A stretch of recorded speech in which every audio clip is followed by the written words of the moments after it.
बिल्कुल बेटा, जैसे तुम्हें दिक्कत आती है ना कि हाँ अभी अभी ओपन कर लेंगे कॉपी किताब, अभी यूट्यूब चैनल ओपन कर लेंगे और पढ़ लेंगे, बिल्कुल ये सेम प्रॉब्लम मुझे भी आती है कि हाँ अभी वीडियो बना लेंगे, ऐसा कर लेंगे वैसा कर लेंगे, लेकिन कुछ ना कुछ फाइनली कुछ ना कुछ सोच के मैं यहाँ मौजूद हूँ ना वीडियो बनाने के लिए। तो बस यही चीज तुम भी एक कोई रीजन तुम्हारे दिमाग में होना चाहिए जिसकी वजह से तुम फाइनली बैठ के पढ़ लो, बस इतना सा करना है, ठीक है। तो चलिए, ज्ञान की बातें बहुत हो गई, अब ज्ञान की बातों पे लगाते हैं पूर्ण विराम और शुरू करते हैं अपना लेक्चर। तो लेक्चर में भाई आप सभी लोग को मालूम है चैप्टर चल रहा है halo alkane and hello arene, इसमें तो कोई डाउट है नहीं। और इसके अंदर भी हम क्या पढ़ रहे हैं, प्रिपरेशन पढ़ रहे हैं, प्रिपरेशन ऑफ हेलो एल्केन। क्या पढ़ रहे हैं भाई, प्रिपरेशन ऑफ हेलो एल्केन, ठीक है भाई। अच्छा, प्रिपरेशन ऑफ हेलो एल्केन में सबसे पहले हमने इसको किससे बनाना सीखा हेलो एल्केन को, तो जवाब हो जाएगा फ्रॉम एल्कोहल। एल्कोहल के टोटल 7 मेथड थे, सारे मैंने बता दिए हैं। नेक्स्ट आते हैं, नेक्स्ट जो आएगा वो आएगा फ्रॉम एल्कीन। फ्रॉम एल्कीन, ये वाला टॉपिक आज हमें पढ़ना है। एल्कीन के अंदर का 2 मेथड है, सब मालूम है आपको। अच्छा, एक बात और याद रखना कि एल्कीन के साथ साथ एल्केन से भी बनता है। एल्कीन से तो बनता ही है, एल्केन से भी बनता है। एल्केन से भी बना सकते हैं, लास्ट टाइम मैंने ये नहीं बताया था। तो एल्कीन के साथ साथ से भी बनता है। इन दोनों को एक साथ तुम कह सकते हो, ये 2 अलग अलग मेथड नहीं है, इनको तुम चाहो तो कंबाइन करके बोल सकते हो फ्रॉम फ्रॉम हाइड्रोकार्बन। है कि नहीं भाई, तुम खुद सोचो। अरे दोनों ही तो हाइड्रोकार्बन है यार, एक सैचुरेटेड एक अनसैचुरेटेड है, तो दोनों से बन सकता है। तो दोनों को हम एक साथ अगर एक टॉपिक में पढ़ना हो तो हम बोलेंगे फ्रॉम हाइड्रोकार्बन, ठीक है, क्लियर। और जो सबसे लास्ट मेथड की हम जो बात कर रहे हैं, सबसे लास्ट, वो कौन है भैया, डिफिकल्ट वाले हेलो एल्केन, जिनको बनाना थोड़ा सा मुश्किल है। कौन कौन है वो, एक है भैया फ्लोरो एल्केन, एक है भैया आइडो एल्केन। तो फ्लोरो एल्केन और आइडो एल्केन को बनाने के लिए हम जिस मेथड का इस्तेमाल करते हैं, आइडो एल्केन तो बहरहाल एल्कोहल से भी 1-2 मेथड से बन जाता है, लेकिन स्पेशली आइडो एल्केन बनाने का अलग से मेथड दिया हुआ है। और इन दोनों को हम जिस टॉपिक के अंतर्गत पढ़ते हैं उस टॉपिक का नाम है फ्रॉम हैलोजन एक्सचेंज, मतलब हैलोजन एक्सचेंज वाले preparation method, from halogen exchange, ठीक है। ऐसे करके मैंने लिख दिया। देखो बाहर कुछ चिड़ियों के चहकने की आवाज़ बीच बीच में आएगी, एक तरफ खाना बनने की आवाज़ आएगी, नीचे से पूजा करने की भी आवाज़ आ सकती है।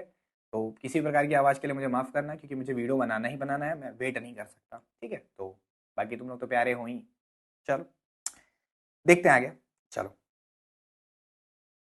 तो आज का टॉपिक हम भैया हेडिंग लगाए दे रहे हैं और शुरू करते हैं। क्या टॉपिक है आज का, फ्रॉम एल्कीन, यानी preparation of halo alkane from from alkene, from alkene. Alkene होता क्या है, एल्कीन होता है सी डबल बॉन्ड सी, बाकी इधर हम ऐसे बॉन्ड बनाए दे रहे हैं। ये बॉन्ड हो सकता है हाइड्रोजन से सेटिस्फाइड हो सकता है ये फर्दर कोई कार्बन चेन को कंटिन्यू कर रहे हैं, कुछ भी हो सकता है। तो चलिए शुरू करते हैं।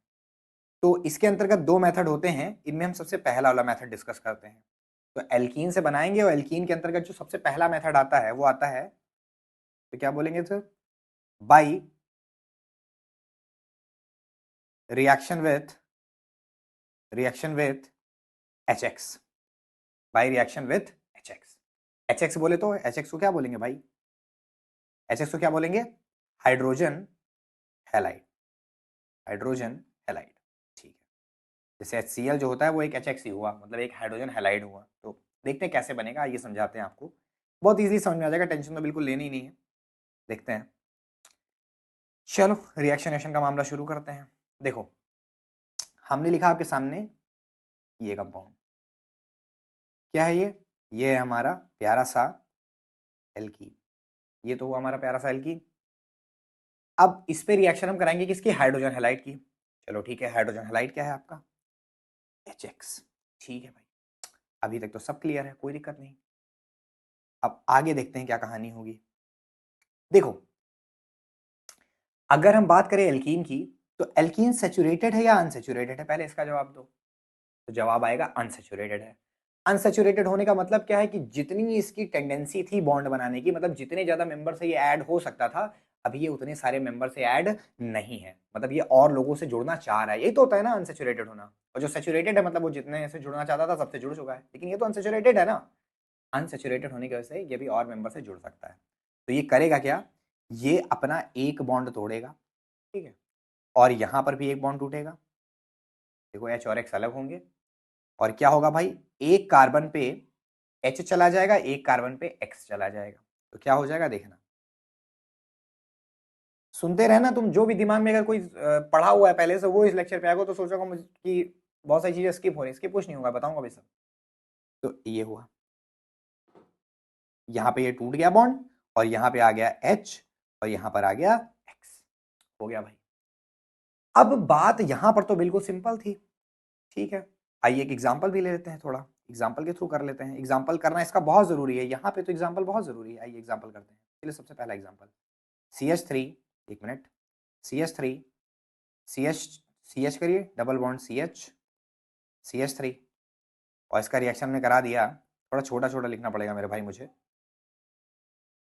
ठीक है। देखो CH3 single bond CH, double bond CH, CH3 और इसकी रिएक्शन करा देते हैं किससे, HCl से, HCl से, ठीक है। तो यहाँ पर क्या हो जाएगा, यहाँ पर देखेंगे आप तो ये वाला बॉन्ड टूटेगा और इधर H और Cl जो है ये भी आपस में अलग हो जाएंगे। एक मिनट पहले HCl को दोबारा लिखते हैं, यहाँ पर क्या होगा, H और Cl के बीच में जो बॉन्ड है ये भी टूटेगा।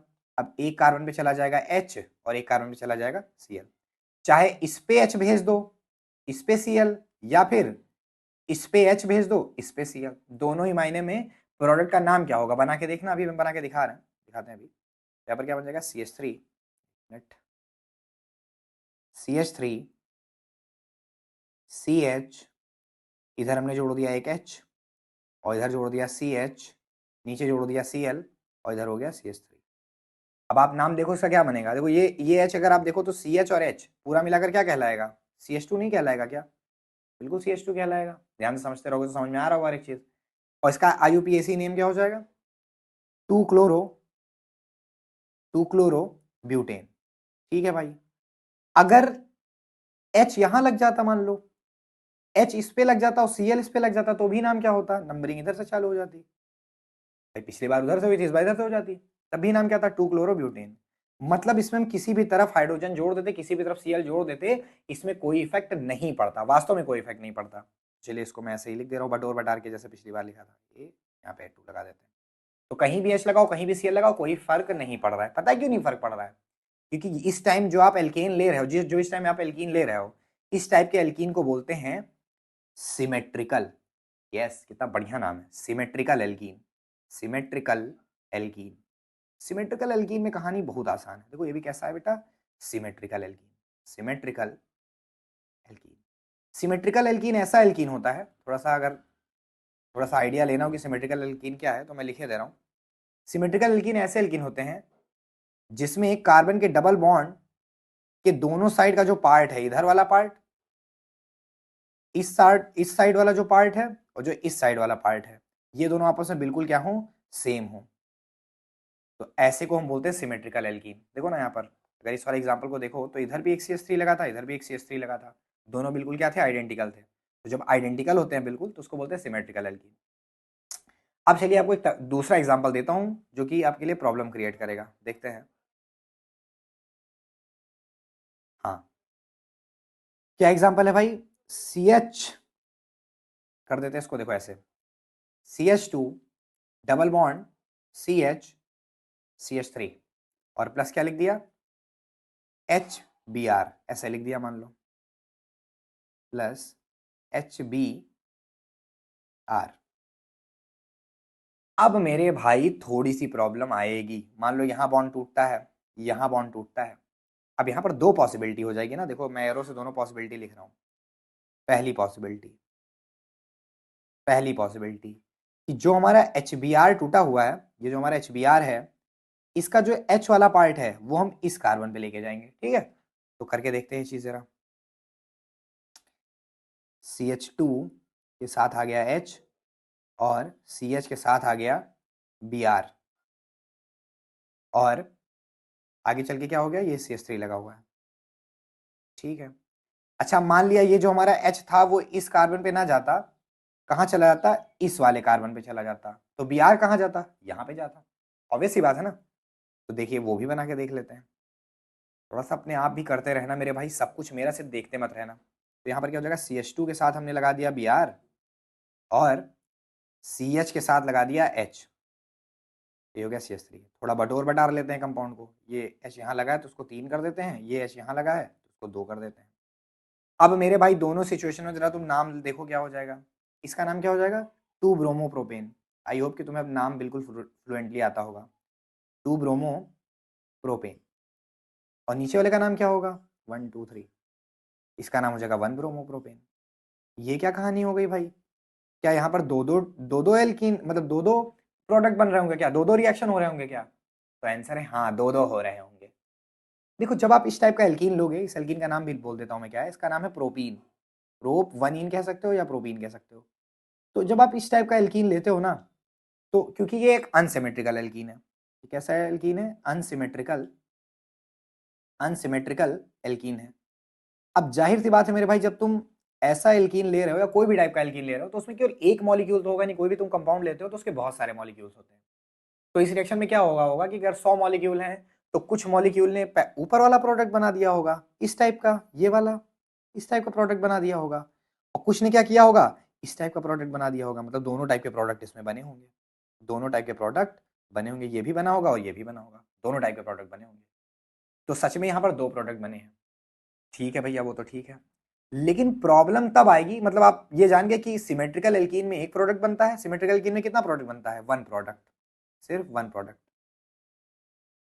और अगर अनसिमेट्रिकल एल्कीन है तो कितना बनता है, 2 प्रोडक्ट्स बनते हैं, कितने बनते हैं, 2 products.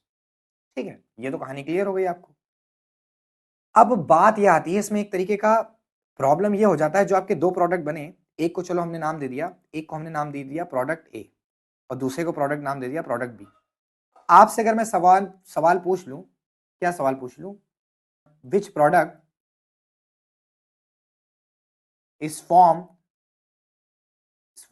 As major product. Major product समझते हो ना बेटा, कि ज्यादा मात्रा में कौन बना हो। ये जो दो प्रोडक्ट लिखे हैं मैंने ए और बी करके, इनमें से ज्यादा मात्रा में कौन बना है, ये समस्या है।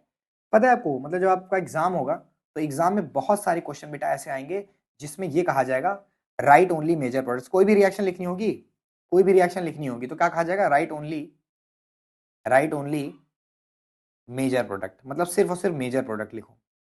उस समय जो दो प्रोडक्ट बन रहे हैं तुम्हारे, तुम सोचो कि लाओ जो एक याद है वही लिख देते हैं, हो जाएगा काम, तो ऐसा नहीं है, बहुत दिक्कत हो जाएगी। जो दो याद रहेंगे उनमें से कोई एक लिखने से तुम्हारा काम नहीं बनेगा। तुम्हें क्या करना पड़ेगा, मेजर कहा है तो मेजर लिखना पड़ेगा। अब मेजर कहा है तो मेजर लिखने के लिए मेजर पता भी तो होना चाहिए ना कि मेजर कौन होगा। तो इस चीज को डिसाइड कर पाना काफी मुश्किल हो रहा था, काफी दिक्कत वाली चीज थी ये। तो वैसे तो इसको बेसिक केमिस्ट्री अगर हम इस्तेमाल करें थोड़ी सी, इंडक्टिव इफेक्ट वगैरह, तो समझाया जा सकता है, ऐसा नहीं कि समझाया नहीं जा सकता है। बट फिर भी इसके लिए एक है व्यक्ति, उन्होंने अपना जो है रूल दे दिया है, उनका नाम है मार्कोनी कोव एडिशन रूल। कितना प्यारा नाम है मार्कोनी कोव। अच्छा, मार्कोनी कोव, आगे देखो मैंने लिखा है एडिशन रूल। क्यों लिखा है एडिशन रूल, क्योंकि आप ये जो रिएक्शन हो रही है आपकी एल्कीन वाली, इस रिएक्शन को आप ध्यान से देखो, ये कौन सी रिएक्शन है, ये एडिशन रिएक्शन नहीं है क्या। एडिशन रिएक्शन मतलब क्या होता है, ऐसी रिएक्शन जिसमें रिएक्ट सबस्ट्रेट जो है हमारा यानी एल्कीन या कोई भी जो सबस्ट्रेट है, उससे कोई चीज हटे ना, उससे कोई चीज कोई भी एलिमेंट हटे ना, बल्कि और जो दूसरा रिएक्टेंट वाला है, मतलब जो हमारा रेजेंट है वो आके उसमें जुड़ जाए। मतलब पहले मॉलिक्यूल से कुछ ना हटे बल्कि दूसरे वाले से आके चीजें जुड़ जाए, कुल ना कि चीजें ऐड होती चली जाए, कोई किसी से अलग ना हो। तो ऐसी रिएक्शन को बोलते हैं एडिशन रिएक्शन। तो यहाँ पर भी तो वही हुआ है ना, चेक कर लो आप। तो ये जो रूल है मार्कोनी का, वो सिर्फ वैलिड है इसके लिए भैया, एडिशन रूल के लिए। तो मार्कोनी का एडिशन रूल बहुत सिंपल सा बात कहता है कि, क्या कहता है, निगेटिव पार्ट, मैं दो दो स्टेटमेंट लिखूंगा, दोनों आप अगर याद कर लोगे तो ज्यादा बेहतर रहेगा। निगेटिव पार्ट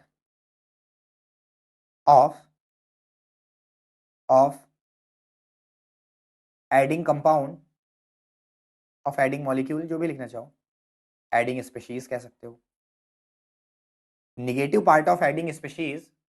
हाँ तो ठीक है, क्या हो जाएगा, negative part of adding species always attach, always attach itself, always attach itself to that carbon, to क्या, that carbon which contain, which contain, which contain lesser number of hydrogen, lesser number of hydrogen, which contain lesser number of hydrogen। मतलब negative part जो होगा adding molecule का, वो हमेशा वहां जाएगा जहां पर कार्बन कम है। निगेटिव मतलब क्या होता है, ज्यादा या कम। ऐसे ये तरीका याद करने का भाई ऑर्गेनिक केमिस्ट्री में जुगाड़ बैठाना पड़ता है, क्योंकि लंबे समय तक की बात है ना, खाली आज की बात है क्या कि आज याद हो गया काम बन गया। निगेटिव मतलब क्या होता है, कम। तो जिस कार्बन पे हाइड्रोजन कम होगा, जिस कार्बन पे हाइड्रोजन कम होगा, ज्यादा नहीं, कम, कम, वहां पर जाकर जुड़ जाएगा निगेटिव पार्ट। सारा रूल किसके अकॉर्डिंग हमने लर्न किया है, निगेटिव पार्ट के बिहाफ पे, ठीक है। तो आइए देखते हैं, तो समझते हैं इस रूल को जरा, ऑन फील्ड समझते हैं। हाँ भाई, आ जाओ जरा इधर, अनसिमेट्रिकल वाला उठाओ। क्या हमें इस रूल की जरूरत तब भी पड़ेगी जब सिमेट्रिकल एल्कीन हो? अरे सिमेट्रिकल एल्कीन में एक ही प्रोडक्ट है यार, उसमें क्यों जरूरत पड़ेगी। आओ अनसिमेट्रिकल वाला देखो मेरे साथ। देखो यहां पर देखो, ये था हमारा रिएक्टेंट मॉलिक्यूल ए। रुक जाओ, हाइलाइटर वाइलाइटर इस्तेमाल कर लिया जाए थोड़ा, ठीक है। ये वाला जो था हमारा, ये था हमारा रिएक्टेंट मॉलिक्यूल, ठीक है, ये था रिएक्टेंट मॉलिक्यूल। अब पूरे रिएक्टेंट मॉलिक्यूल को भी मत देखो, इसमें सिर्फ कहां देखना है आपको, वहां देखना है सिर्फ और सिर्फ जहां पर डबल बॉन्ड है, उन दोनों कार्बन को देखो, सारा बवाल उत्ते के लिए ही है। तो जहां पर डबल बॉन्ड, जहां पर हमारा डबल बॉन्ड था, आप देखिए एक तरफ ये वाला कार्बन है और एक तरफ ये वाला कार्बन है, बताइए किसके पास हाइड्रोजन कम है इन दोनों में से? CH2 के पास कम हाइड्रोजन है या CH के पास कम हाइड्रोजन है? तो ऑब्वियस सी बात है इस वाले कार्बन के पास कम हाइड्रोजन है, तो निगेटिव पार्ट कहां जाएगा, निगेटिव पार्ट जाएगा इस वाले कार्बन के पास। और बताइए H और Br में निगेटिव पार्ट है कौन, H या Br? ऑब्वियसली यार निगेटिव पार्ट कौन है, Br है। H तो पॉजिटिव पार्ट है ना। तो भाई जाहिर सी बात है हमारा जो मेजर प्रोडक्ट बनेगा, जब बात आएगी मेजर प्रोडक्ट की, तो मेजर प्रोडक्ट वही वाला कंपाउंड कहलाएगा, वही वाला हेलोएल्केन कहलाएगा जिसमें जो हमारा निगेटिव पार्ट है वो इस वाले कार्बन पे लगा हो, यानी कि कम हाइड्रोजन वाले कार्बन पे। आई होप तुम्हें मेरी बात समझ में आ रही होगी। तो इसमें जो हमारा मेजर प्रोडक्ट हो जाएगा वो ये हो जाएगा, ये है हमारा क्या, मेजर प्रोडक्ट। मतलब ये ज़्यादा मात्रा में बनेगा, 100 मॉलिक्यूल रिएक्ट कर रहे होंगे तो 60-70 ये बनेगा, 30 बनेंगे दूसरा वाला। तो ये हो गया मेजर। आई बात समझ में, ये हो गया आपका मेजर। एक दो सवाल और कर लेना इस तरीके के, थोड़ा सा मैं और बताता हूँ। इसको बोलते हैं मार्कोनी कोवेडिशन रूल। चलो एक और दिखाते हैं, एक और क्वेश्चन दिखाते हैं तुम्हें। मान लिया ऐसे है, ठीक है, ये है, ऐसे कर दिया, ठीक है, ये हो गया। अब इसमें मैंने लिख दिया आपके सामने HBr। इसको बताइए, इसको बताइए इसमें क्या बनेगा। तो चलिए इसको भी जल्दी से आप पॉज करके पहले ट्राई कर लो, फिर आगे का सोल्यूशन देखना। ट्राई किए बिना सोल्यूशन मत देखना, ठीक है। चलिए मैं आपको एक्सप्लेन करता हूँ। देखिए ये डबल बॉन्ड टूटा। अगर हम बात करें इस कार्बन की और इस कार्बन की, इसके अलावा हम कोई और कार्बन देखेंगे क्या? यहाँ पर बहुत कम निकल जाए तो उससे हमें कोई मतलब है? यहाँ पर अगर हाइड्रोजन बहुत कम है तो उससे हमें कोई मतलब नहीं है। हमें सिर्फ उन कार्बन को देखना है जिस पे बवाल चल रहा है। तो बवाल इधर, कंफ्यूजन इन दोनों कार्बन में। तो देखिए ये कार्बन कितना बॉन्ड बना रहा है, गिनिए जरा। 1 2 3। अब हालांकि एक तो टूटने ही वाला है, तो 2 या 3 बॉन्ड बना रहा है, यानी इसके पास एक हाइड्रोजन तो होगा ही होगा। होगा कि नहीं होगा? अच्छा ये कार्बन कितने बॉन्ड बना रहा है, 1 2 और 3 और एक 4, मतलब इसके पास हाइड्रोजन बिल्कुल नहीं है, खत्म ना, जीरो। तो क्योंकि इसके पास हाइड्रोजन नहीं है तो इसमें less less number of hydrogen, laser number of hydrogen किस कार्बन पे हुए बताइए? 1 पे लेसर नंबर ऑफ हाइड्रोजन हुए, मैं ऐसे नाम दे दे रहा हूँ, A कार्बन पे कम हुए या B कार्बन पे कम हुए? ऑब्वियस सी बात है यार, B कार्बन पे ज्यादा कम है, एक को है ये नहीं हाइड्रोजन, तो इसमें Br कहाँ लग जाएगा, निगेटिव पार्ट यही है, ये निगेटिव पार्ट है, तो निगेटिव पार्ट वहां लग जाएगा। चलिए इसको फटाक से कंप्लीट कर लेते हैं। हम्म, क्या हो जाएगा, ये ये डबल बॉन्ड तो टूटना ही टूटना है। एक एल्किल पहले से ही मतलब ये तो पहले से लगा ही था, तो इसको तो हमने लगा ही दिया, इसके साथ साथ एक बॉन्ड हमने और लगाया, उस पर हमने क्या लिख दिया, Br लिख दिया, हो गया। बाकी हाइड्रोजन वगैरह मेंशन करने की जरूरत ही नहीं तुम्हें यहाँ पर, वो हिडन रहता है, बॉन्ड लाइन फॉर्म में हाइड्रोजन लिखने की जरूरत नहीं है, वो हिडन होता है, ठीक है। तो आई होप तुम्हें समझ में अच्छे से आ गया होगा। तुम इसके जितने ज़्यादा से ज़्यादा सवाल लगा लो उतने ज़्यादा से ज़्यादा, उतना ज़्यादा बेटर रहेगा, ठीक है। तो ये चीज़ें हैं, और इसको कहते क्या है, इस सबका नाम भी है, चलो बाद में सब बातें डिस्कस करेंगे। अभी के लिए तुम ये जाना, और ये जो मैंने रूल लगाया है, ये लगाया है किसके बेहाफ पे, मार्कोनी को एडिशन रूल, ठीक है। एनसीईआरटी में ये इतने लाइन में खत्म हो जाता है, और इसमें भी बचा हुआ है थोड़ा और, इसको हम बोलते थे मक्कार। एक मक्कार होता है और एक होता है ए मक्कार, ए मक्कार। एक और रूल भी बचा हुआ है, ए मक्कार, मक्कार और ए मक्कार।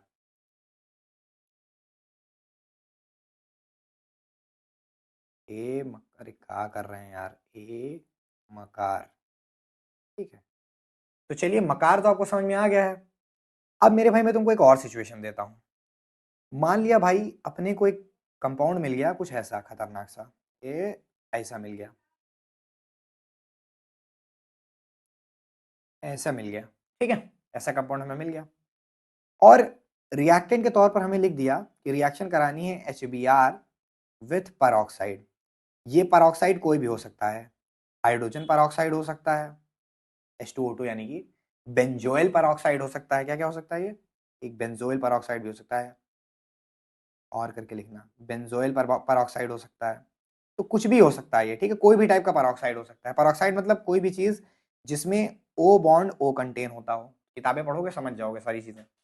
तो अगर HBr और परऑक्साइड साथ में आएंगे तो आपका रूल मकार नहीं लगेगा। परऑक्साइड और HBr अगर साथ में आ गए तो आपका रूल मकार ना लग के ए मकार लगेगा। ए मकार मतलब होता है एंटी मार्कोनी कॉम्बिनेशन रूल। बिल्कुल रूल नहीं याद करना है, अगर याद किए तो गड़बड़ हो जाएगा। जितना ज्यादा से ज्यादा चीजें रिलेट करके याद कर रखोगे ना उतना बेहतर रहेगा।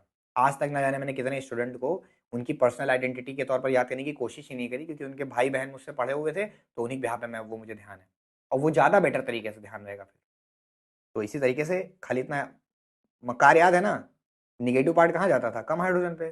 तो बिल्कुल बोलना मत कि ज्यादा पे जाएगा, सीधा लगा देना, उल्टा करना है ना उसका। तो चलिए इसमें अगर हम देखें तो ये कार्बन इस वाले कार्बन ने कितने बॉन्ड बना रखे हैं, 1 2 3, जबकि इस वाले ने कितने बना रखे हैं, 1 2 3 4।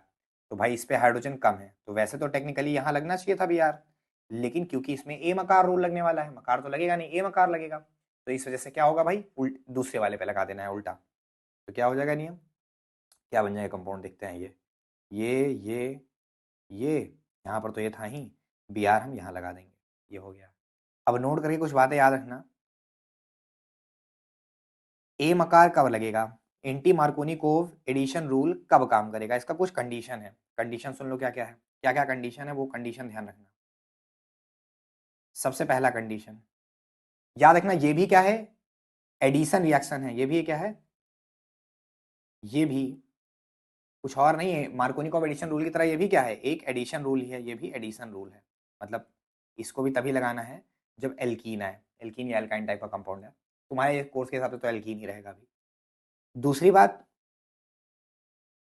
परऑक्साइड होना चाहिए, परऑक्साइड जरूरी है, परऑक्साइड नहीं होगा तो ये रूल नहीं लगेगा। तीसरी कंडीशन, सिर्फ सिर्फ सिर्फ HBr के साथ, सिर्फ HBr के साथ काम करता है। ये रूल किसके साथ काम करता है, सिर्फ और सिर्फ HBr के साथ काम करता है। ठीक है, क्लियर। चलो एक सवाल देता हूं, करके दिखाना इसको। सिमेट्रिकल एल्कीन का तो कोई सवाल ही मतलब नहीं बनता यार, H और X लिखा है, एक कहीं भी H लगा दो, कहीं भी X लगा लो, काम मुख्य है। चलो एक सवाल देता हूँ, इसको करके दिखाना, जिसके पास हो खूब ढेर सारी पावर वो करके दिखाएगा सवाल। हम्म,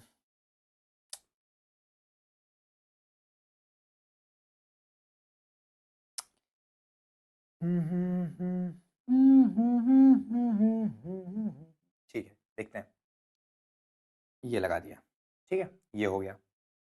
अब इस कंपाउंड को मैं बताता हूँ क्या क्या रिएक्शन कराना है, ध्यान से देखना। सबसे पहले एक तरफ मैंने लिख दिया HCl, एक तरफ लिख दिया HBr, एक तरफ लिख दिया HCl with peroxide, HCl with peroxide, इधर लिख दिया HBr विथ पर ऑक्साइड, HBr विथ पर ऑक्साइड। ये ठीक है, इतना बहुत है, इतना लिख दिया। दो सवाल और दिए दे रहा हूँ, जब ये लेक्चर कंप्लीट हो जाएगा तब कर लेना इसको। L2, सॉरी L2 कहना, दो क्वेश्चन और दिए दे रहा हूँ, इनको भी कर लेना अपना। Cl2 विथ सनलाइट, एक और इधर बनाए दे रहे हैं Br2 with sunlight, with sunlight, ये इसके साथ है। तो इतने क्वेश्चन है, मैं प्रोडक्ट का नाम बोले दे रहा हूँ, मिनट, ABCDEF, है क्या ये क्वेश्चन। सवाल क्या कहता क्या है, determine determine A B C D E F. Try करना, मैं बता दूंगा इस सवाल को, ठीक है? अगर नहीं होता है तो बता देना, मैं बता दूंगा, ठीक? कंडीशन वगैरह ध्यान ध्यान से पढ़ना तो जरूर हो जाएगा। तो चलिए, एल्कीन का पहला मेथड कंप्लीट होता है, ठीक है, HX वाला। अब हम आते हैं सेकंड पे, ठीक है? मार्कोनी, एंटी मार्कोनी सब इसके अंतर्गत था, सब हो गया। अब आते हैं सेकंड रूल पे। With by by reaction with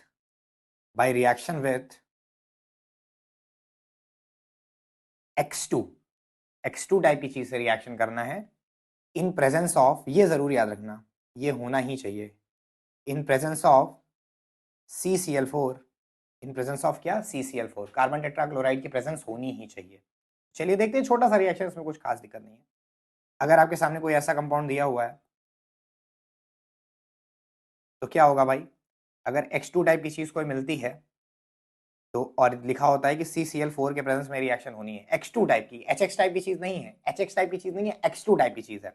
तो जैसे इसको CCl4 के प्रेजेंस में करना है, CCl4 के प्रेजेंस में हमें रिएक्शन कराना है, तो क्या हो जाएगा?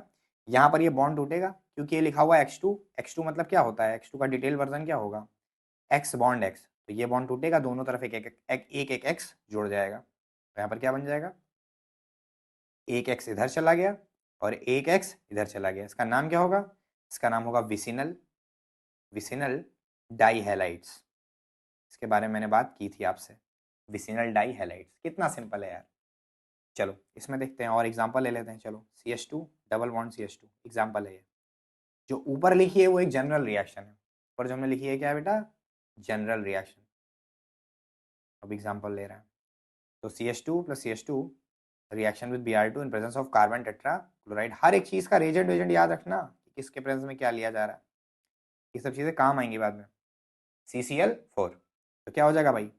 CH2X यहाँ, CH2X यहाँ, नाम क्या हो जाएगा? विसिनल, सॉरी X क्यों लिख दिया मैंने, Br लिखना चाहिए ना, विसिनल डाइब्रोमाइड्स, विसिनल डाइब्रोमाइड एथेन, ठीक है? और देखते हैं इधर, मान लिया अनसिमेट्रिकल ले लिया कोई, CH2 CH करो यहाँ पे, CH2, ठीक है, और इसकी भी रिएक्शन करनी है Br2 से। अब तो भाई दिक्कत हो गई है ना, इसमें क्या जोड़ें, किधर वाले में क्या जोड़ें? घंटा दिक्कत हो गई में, जब दोनों Br है तो किसी को किधर भी जोड़ो, उससे कोई फर्क ही नहीं आएगा, आईयूपीएसी नियम हमेशा सेम नहीं आएगा, बिल्कुल सेम आएगा। तो क्या नाम हो जाएगा? थोड़ा सा जगह कम पड़ेगी मुझे, शायद लिखने की कोशिश करता हूँ यहाँ पे, CH3 CH, और इधर भी Br लग गया और इधर भी Br लग गया, क्योंकि दोनों जगह Br लगना था ना, ऐसा तो नहीं एक जगह H और एक जगह X लगना था, तब दिक्कत होती। ये हो गया। आईयूपीएसी नेम क्या हो जाएगा इसका, बोलिए? 2,3, ऊपर जो मैं लिखा वो कॉमन नेम है, आईयूपीएसी नेम तो तुम लिख ही लोगे। आईयूपीएसी नेम बताओ इसका, 1,2 डाइब्रोमो एथेन। आइए इसका आईयूपीएसी नेम लिखते हैं, 2,3 डाइब्रोमो डाइब्रोमो ब्यूटेन, ठीक है? इस तरीके से इसका नाम हो जाएगा। तो ये हो गया भैया हमारा एल्कीन का दूसरा वाला मेथड। खत्म कहानी, खत्म कहानी, ठीक है? आइए रिवीजन करा देते हैं इसका, फिर आगे कुछ देखेंगे। पहले इतने का रिवीजन करा दें, फिर आगे बढ़ते हैं। देखो मेरी तरफ देखना ध्यान से, और जो बताता हूँ उसको अच्छे से सुनना। देखो, सबसे पहले एल्कीन से बनाने के हमने दो मेथड आपको पढ़ाए। पहला मेथड क्या कहता है? पहले मेथड का कहना यह है कि अगर हम एल्कीन का रिएक्शन HX टाइप के मॉलिक्यूल से करा दें तो क्या होगा? डबल बॉन्ड टूटेगा, अनसैचुरेटेड बॉन्ड जो है वो टूटेगा, बॉन्ड ऑफ अनसैचुरेशन, एक H चला जाएगा कार्बन पे, एक पे चला जाएगा X, और इस तरीके से एक एडिशन होके एक हमारा हेलो एल्केन बन जाएगा, हेलो एल्केन बन जाएगा। लेकिन अगर ये हेलो एल्केन सिमेट्रिकल है तब तो किसी पे भी H जोड़ दिया, किसी पे भी X जोड़ दिया, कोई दिक्कत नहीं है। लेकिन गलती से अगर हमारा हेलो एल्केन जो है वो सॉरी गलती से अगर हमारा एल्कीन अनसिमेट्रिकल हुआ तो ऐसे में हमें कंफ्यूजन आएगी कि किधर H जोड़ें और किधर X जोड़ें। तो इस प्रॉब्लम को ओवरकम करने के लिए, इस प्रॉब्लम को ओवरकम करने के लिए हम एक रूल अप्लाई करते हैं, मार्कोनी कोव एडिशन रूल। तो मार्कोनी कोव एडिशन रूल ये कहता है कि जो तुम ऐड करने जा रहे हो उसमें कोई एक पॉजिटिव पार्ट होगा, कोई एक नेगेटिव पार्ट होगा। तो नेगेटिव वाला जो पार्ट है वो हमेशा उस कार्बन पे जाके अटैच होगा, उस वाले कार्बन पे जाके अटैच होगा जिसके पास हाइड्रोजन की संख्या कम होगी। ये कहता है मार्कोनी कोव एडिशन। तो इस तरीके से हम ये समझ गए कि मेजर प्रोडक्ट कौन बनेगा। बनते तो दोनों हैं, लेकिन मेजर कौन बनता है, और मेजर ही प्रोडक्ट लिखना सही रिएक्शन है। 99% ऑफ द टाइम अगर तुम सिर्फ मेजर प्रोडक्ट लिखते हो, तुम्हारा रिएक्शन बिल्कुल सही माना जाएगा। ठीक है। और अगर गलती से कहीं लिखा आ गया एच एक्स के तौर पर आ गया एच बी आर, केवल एच बी आर आएगा तब तो तुम मार्कोनी कोएफिशिएंट रूल ही लगाओगे। केवल एच बी आर है तो मकार, केवल एच बी आर है तो मकार ही लगाओ, जैसे अभी बताया बिल्कुल वही अप्लाई करो। लेकिन अगर एच बी आर के साथ परऑक्साइड लग गया तब तुम लगाओगे ए मक्कार, एंटी मार्कोनी कोएफिशिएंट रूल। उस रूल में तुम क्या करोगे, उस रूल में तुम जो भी तुमको मैंने भी नियम बताया है कि कम हाइड्रोजन पे जोड़ना चाहिए नेगेटिव पार्ट, उसमें उसका उल्टा कर देना, ज्यादा वाले पे जोड़ देना। ठीक है, यही है आपका मार्कोनी कोएफिशिएंट। ये एच बी आर और परऑक्साइड वाला एग्जाम्पल कुछ ऐसा है यार कि क्लास में दो बच्चे होते हैं, ऐसा मैं बहुत देखा हूँ, टीचर हूँ मैं तो जैसे दो बच्चे होते हैं, इंडिविजुअली एक बच्चा बैठेगा, आदित्य करके बैठा बच्चा कहीं बैठा है, बहुत अच्छे से पढ़ाई करेगा, ताहा करके एक बच्चा बैठा हुआ है, बहुत अच्छे से पढ़ाई करेगा। लेकिन जैसे ही ये एक साला परऑक्साइड और एक एच बी आर साथ में होते हैं, बस इन लोगों की शुरू, बस उसके बाद इन लोगों की बातें शुरू, और फिर बकवास करते रहते हैं। तो ये चीज़ होता है, बहुत जगह होता है। वही एच बी आर और परऑक्साइड साथ में आएगा तो दिक्कत है। अगर इसी जगह परऑक्साइड के साथ HCl आ जाए तो जैसे HCl का रिएक्शन होना चाहिए था नॉर्मली बिना परऑक्साइड के, वैसे ही कर दो। मतलब मकार, हर जगह मकार लगेगा, हर जगह मकार लगेगा। सिर्फ एक सिचुएशन है ये मकार की, जब परऑक्साइड और HBr साथ में आ जाए। ठीक है, इसके ब्याह पे मैंने आपको एक सवाल दिया, वो भी कर लेना। तो ये हो गया आपका रिवीजन डन। रिवीजन हमारा क्या हो गया, खत्म हो गया। ठीक है, अब आते हैं हम अपने नेक्स्ट मेथड पे। नेक्स्ट नेक्स्ट कौन है भैया, फ्रॉम एल्केन, फ्रॉम एल्केन। तो एल्केन वाला जो मेथड है वो आपको 11th में पढ़ाया गया था, मैं यहाँ पे फिर से लिखे दे रहा हूँ। एल्केन वाला मेथड क्या कहता है, by free radical mechanism, free radical mechanism. बहुत सारे बच्चे नहीं जानते ये क्या होता है फ्री रेडिकल मैकेनिज्म, सब समझा दूंगा बेटा अभी आज। देखो मान लो तुम कोई भी एल्केन ले लो, थोड़ा सा छोटा लिखना पड़ेगा क्या, ठीक है ऐसा लिखते हैं, by free radical mechanism, by free radical mechanism. ठीक है, तो क्या होता है फ्री रेडिकल मैकेनिज्म। मान लिया एक कार्बन है, क्योंकि हमने एल्केन की बात की है, एल्केन तो उसमें कोई डबल बॉन्ड तो होगा नहीं, ऐसे हमने बना दिया ऐसे। अब फ्री रेडिकल मैकेनिज्म में क्या होगा, ये ऐसे रहेगा, और इसके बगल में हमने ले लिया कोई एक X2 टाइप का कंपाउंड। क्या ले लिया, X2 टाइप का कंपाउंड। क्या ले लिया, एग्जाम्पल से समझते हैं बात को। एक तरफ ले लिया CH4 और एक तरफ ले लिया X2। आइए दोनों को थोड़ा इलेबरेट करके बनाते हैं। ये कर दिया और ये कर दिया, X और X। फ्री रेडिकल मैकेनिज्म में हमेशा जो फ्री रेडिकल मैकेनिज्म होती है, बेसिकली वो सनलाइट के प्रेजेंस में होती है। सनलाइट या अल्ट्रा वायलेट रेज, क्या क्या लिख सकता है यहाँ पे, सनलाइट लिख सकता है, यूवी रेज लिख सकता है। तो जब भी कोई बॉन्ड, ध्यान से मेरी बात सुनना, आप लोगों ने क्या सुना है कि जब कोई एक बॉन्ड टूटता है तो उस बॉन्ड के इलेक्ट्रॉन किधर जाते हैं। बहुत बहुत जेन्युइनली मेरी बात समझना, क्योंकि तुमको ऑर्गेनिक बिल्ड करनी है, ऑर्गेनिक का पूरा कॉन्सेप्ट बिल्ड करना है, तो मेरी बात सुनो।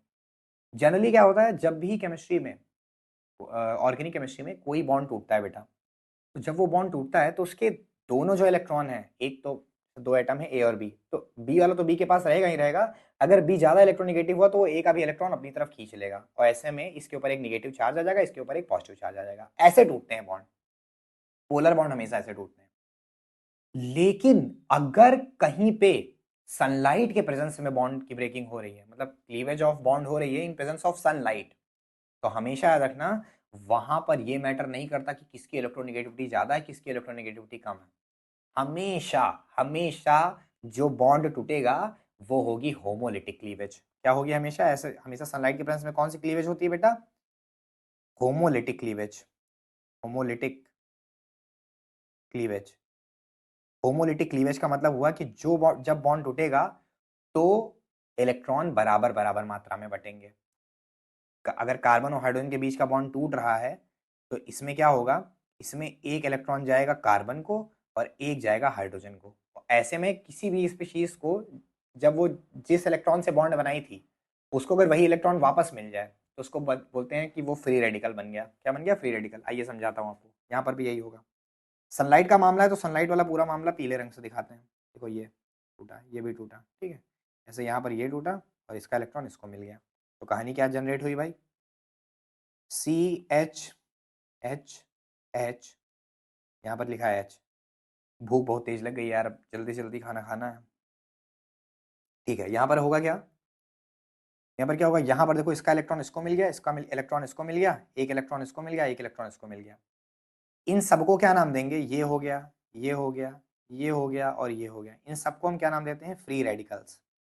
फ्री रेडिकल, इन्हीं को बोलते हैं फ्री रेडिकल। यही सब आपके फ्री रेडिकल हैं। अब यहाँ पर होगा क्या बेटा इस फ्री रेडिकल की कहानी में, ये H जो है हमारा, ये फ्री रेडिकल एक फ्री रेडिकल के साथ कंबाइन हो जाएगा, ठीक है, और ये जो एक और फ्री रेडिकल होगा वो जाके इस फ्री रेडिकल के साथ कंबाइन हो जाएगा। तो कहानी में जो प्रोडक्ट बनेगा वो क्या बनेगा, देखो क्या बनेगा, थोड़ा सा नीचे लिखते हैं। C के साथ 3 हाइड्रोजन पहले से थे, ठीक है, और अब आ गया एक X, और बाहर कौन निकल गया, एक H और एक X बाहर निकल गया, तो प्लस HX। तुम सीधा सीधा बिल्कुल लिखना बेटा, तुम तिरछा मत लिखना। इस तरीके से बन गया प्रोडक्ट। तो अगर इसको हम थोड़ा सा इंसानी भाषा में लिखे तो हुआ क्या, उस बात को समझाने का बहुत अच्छा तरीका है। क्या तरीका है कि CH4 था और उसके साथ रिएक्ट किया X2 in presence of sunlight. केवल एक सिंबल यूज कर रहे हैं, डिटेलिंग पूरी कवर कर चुके हैं। तो हुआ क्या, इन दोनों X में से एक X चला गया यहाँ पे कार्बन के पास, लेकिन कार्बन के पास गया होगा तो जाहिर सी बात है कार्बन तो 4 हाइड्रोजन से फुलफिल है, तो पहले एक हाइड्रोजन हटा होगा जिसके वजह से बना होगा CH3X, और HX कहाँ निकल गया होगा, बाहर। अगर ये वाला जो पार्ट है, यहाँ पर हमने X2 लिया था, अब अगर X2 केवल लिया होगा 1 मोल, क्या लिया होगा, देखो यहाँ पर सब पॉइंट लिखते चलना है। इफ X2 सिर्फ 1 मोल है, कितना है, 1 मोल है, तो रिएक्शन रुक जाएगा, रिएक्शन रुक जाएगा, क्योंकि एक ही मोल था, एक मोल से इतना प्रोडक्ट बन गया, कहानी रिएक्शन रुक जाएगा। Second point, if X2 access में है, किस में है, एक्सेस में। अगर एक्सेस में बोल दिया जाता है कि एक्सेस में है, या कुछ नहीं बोला जाता है तो भी तुम मान लेना कि एक्सेस में ही है, कुछ नहीं लिखा हो, भाई हमें तो इन दी एंड तुम्हें सवाल करना सिखाना है ना। तो एग्जाम में क्या होगा, लिखा ही नहीं रहेगा ना, 1 मोल लिखा रहेगा ना एक्सेस लिखा रहेगा, तब कुछ नहीं लिखा है, कुछ नहीं लिखा है, उसका मतलब भी क्या हुआ, उसका मतलब भी क्या हुआ कि वो एक्सेस में है, ठीक है। तो इन दोनों सिचुएशन में क्या होगा, रिएक्शन, एक मिनट, रिएक्शन आगे बढ़ेगी, रिएक्शन आगे और होगी, रिएक्शन आगे और होगी। अब कैसे होगी आप बताते हैं। देखो यहाँ पर जो CH3X वाला पार्ट है ये फिर रहेगा। अब क्योंकि X2 हमारा मोर देन 1 मोल है, एक मोल से ज्यादा है, तो फिर कोई X2 आएगा। यहाँ पर देखो 3 हाइड्रोजन अभी बचे हैं, तो फिर एक हाइड्रोजन को फ्री रेडिकल बना के निकालेगा और HX करके बाहर निकालेगा, समझ रहे हो ना। सनलाइट के प्रेजेंस में क्या होगा, फिर वही प्रोसेस रिपीट होगी, यहाँ से एक हाइड्रोजन हटेगा, तो एक हाइड्रोजन हटेगा तो कितना बचेगा, CH2, और पहले केवल एक X था, अब एक और X आ जाएगा, तो कितना हो जाएगा, CH2X2, और बाहर क्या निकल गया, HX। अभी भी कहानी नहीं रुकेगी, CH2 X2 प्लस X2 और कर दिया रिएक्शन में, तो सब होता जा रहा है, ये वाला पार्ट भी अब देखो फर्दर रिएक्ट कर रहा है। फिर क्या होगा, हाइड्रोजन एक और कम हो जाएगा, यहाँ नहीं बचेगा CHX3, अरे बात समझ में, और बाहर निकल जाएगा HX। CHX3 बन गया, अभी भी देखो एक हाइड्रोजन है इसके पास, है कि नहीं है, फिर से करा दो X2 से। अगर एक्सेस में बोल दिया गया या मोर देन 1 मोल बोल दिया गया तो यही कहानी होगी फिर। अब क्या होगा, एक हाइड्रोजन जो बचा है ये भी हट जाएगा और बन जाएगा CX4 प्लस HX। इस तरीके से हमने रिएक्शन लिख दी, समझ रहे हो। अब बताओ CX4 क्या H2 के साथ और रिएक्ट करेगा, अब जो हो जाएगा नो रिएक्शन, अब रिएक्शन नहीं होगा क्योंकि हाइड्रोजन बचा ही नहीं फ्री रेडिकल बनने के लिए। तो इस तरीके से वाई ये सबके IUPAC नेम लिखते हैं, कोशिश करते हैं। देखो सबसे पहले हमने लिखा था क्या, CH4, तो CH4 का नाम क्या हो जाएगा बेटा, पेन बदल लेते हैं, कोई पतली पेन ले लेते हैं। CH4 का नाम क्या हो जाएगा, मीथेन। यहाँ पर जो बना है इसको क्या नाम हो जाएगा, एक हाइड्रोजन लग गया है तो इसका नाम हो जाएगा, एक हैलोजन लग गया है तो इसको बोल देंगे हेलोमेथेन। वो डिपेंड करता है कि कौन सा हैलोजन है, हेलोमेथेन, ठीक है। फिर और आगे देखते हैं यहाँ पे, ये तो हेलोमेथेन है ही, इसका नाम तो बता ही दिया। इसका नाम क्या हो जाएगा, दो दो हैलोजन लगे हैं तो इसका नाम हो जाएगा डाई हेलो मेथेन। इसका नाम तो हो ही गया वहां पे। अब इसका नाम क्या हो जाएगा, 3 हैलोजन हो गए तो इसका नाम हो जाएगा try hello methane. Common name बता सकते हो इसका, कोई फेमस नेम, सोचो थोड़ा सा तो बता सकते हो। देखो और ध्यान से देखो तो ये कंपाउंड कोई और नहीं है, ये अगर Cl हो जाए यहाँ तो CHCl3 क्लोरोफॉर्म नहीं हो जाएगा, ब्रोमीन हो तो ब्रोमोफॉर्म नहीं हो जाएगा, आयोडीन हो जाए तो आयोडोफॉर्म नहीं हो जाएगा, तो हैलोजन है इसलिए इसका नाम क्या हो जाएगा, हेलोफॉर्म। हेलोफॉर्म। आइए लास्ट देखते हैं CH4, तो इसको बोलेंगे टेट्राक्लोरोमेथेन। टेट्राक्लोरोमेथेन। टेट्रा टेट्राक्लोरोमेथेन। और इसको कॉमनली एक और नाम से जानते हैं, वो भी हम लिखे दे रहे हैं यहाँ पर, कार्बन टेट्राक्लोराइड। ये एक सिंगल कार्बन है तो बोल देते हैं carbon tetra chloride. Carbon tetra chloride. ये हो गई। तो ये हो गए सबके नेम। इतना लंबा आपको शायद ही किसी में करना पड़े, ये तो खाली बच्चे से पढ़ा रहा था इसलिए मैंने बता दिया। अब आइए थोड़ा सा इसका यूजफुलनेस देख लेते हैं कि क्या होगा। ठीक है, देखो मान लो हमें एक कंपाउंड दिया जाए CH4 और कहा जाए इसकी रिएक्शन करनी है Cl2, 1 मोल है, और सनलाइट, तो यहाँ पर क्या बन जाएगा CH3Cl। ऐसे करके हम रोक देंगे, 1 मोल पे रोक देंगे। ठीक है, आगे देखते हैं। अगर मान लो हमें ऐसे कंपाउंड दे दिया जाए CH3 और इसका बोला जाए कि सनलाइट के प्रेजेंस में Cl2 के साथ रिएक्ट कराओ, तो क्या करेंगे CH3। अच्छा यहाँ पर बताया जाएगा आपसे, ध्यान रखना ये थोड़ा सा कॉम्प्लेक्स सिचुएशन है कि कहाँ पे रोकना है, तो वो तुमसे खुद बताएगा। इसको बोलते हैं, ये जो अभी चीज हुई है ना, जो अभी हमने एक रिएक्शन लिखा है, तो इसको हम बोलते हैं मोनोक्लोरिनेशन। इसको क्या बोलेंगे, मोनोक्लोरिनेशन। थोड़ा दिमाग लगाओ क्यों मोनोक्लोरिनेशन बोल रहे हैं, इसलिए क्योंकि भाई एक ही क्लोरीन लगा है ना, एक क्लोरीन लगे मतलब एक ही बार अगर रिएक्शन होगा एक ही मोल से, तो उसको बोलेंगे मोनोक्लोरिनेशन। तो आपसे ऐसे कहेगा कि what happen when monochlorination of methane takes place in presence of sunlight.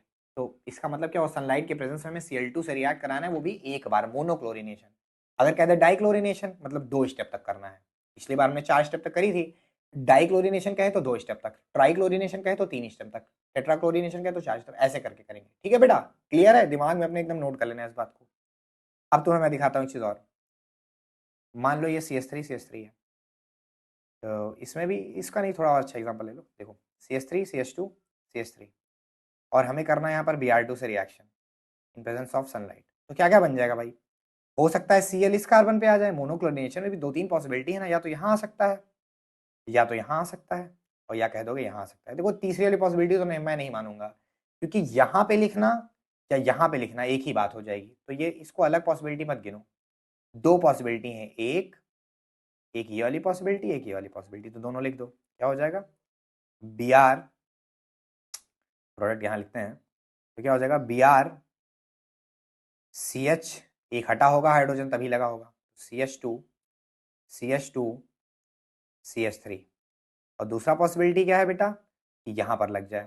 ठीक है, Cl मैंने लिख दिया, इसको Br कर दो, यहाँ पर क्या हो जाएगा CH3 तो लिखा रह गया, पहले कार्बन में CH3 लिखा रह गया, और CH2 वाले पे एक हाइड्रोजन हटा के क्या लग गया Br, और फिर लास्ट में क्या लग गया CH3। तो ये 2 प्रोडक्ट हो गए। कितने प्रोडक्ट हो गए, 2 प्रोडक्ट। कितने हो गए, 2 प्रोडक्ट। 2 प्रोडक्ट हो गए। तो याद रखना है इन दोनों में भी अगर मेजर और माइनर पूछ ले तो देखो, डिटेलिंग करने लगो ना तो बहुत आगे निकल जाओगे, दुनिया से बाहर चले जाओगे। अगर इन दोनों में मेजर माइनर पूछ ले तो याद रखना, हमेशा याद रखना, सबसे ज्यादा इसमें ऑर्डर बताए दे रहे हैं, मेजर प्रोडक्ट कैसे डिसाइड करेंगे, मेजर प्रोडक्ट कैसे डिसाइड करेंगे, मेजर प्रोडक्ट, तो सबसे ज्यादा हमेशा बनेगा 2 डिग्री, फिर बनेगा 3 डिग्री, फिर बनेगा 1 डिग्री। 2 डिग्री वाला सबसे ज्यादा बनता है, फिर 2, फिर 3 डिग्री, फिर 1 डिग्री। अब देखो यहाँ पर ये कार्बन कौन सा है जिससे Br लगाए, कौन सा है 2 डिग्री, इसमें जिससे लगा है वो कौन सा है 1 डिग्री, तो इन दोनों में ज्यादा कौन बना होगा, ऑब्वियस सी बात है 2 डिग्री वाला ज्यादा बना होगा। क्या 3 डिग्री वाला इसमें है भी, इस जो हमने भी रिएक्शन करा इसमें 3 डिग्री आया, नहीं आया ना, तो सीधे कौन हो जाएगा माइनर 1 डिग्री। अगर 3-4 बन जाते, कोई 3 डिग्री, कोई 2 डिग्री, कोई 1 डिग्री, तो ऐसे में सबसे ज्यादा बनता है 2 डिग्री वाला, फिर बनता है 3 डिग्री वाला, फिर बनेगा 1 डिग्री वाला। आई होप तुम्हें मेरी बात पूरी समझ में आ गई होगी। अगर ये बात समझ में आ गई होगी तो ऊपर मैंने जो क्वेश्चन दिया है, ये वाला कहाँ पे है, ये इसमें देखो मैंने 2 क्वेश्चन दिए हैं, एक ये वाला और एक ये वाला, ये दोनों आपका जो है इसी पैटर्न पे बेस्ड है, तो इसको करिएगा ज़रूर, और ऐसे ही पढ़ाई करते रहो, ध्यान रखो अपना। चलो ठीक है, बाय बाय।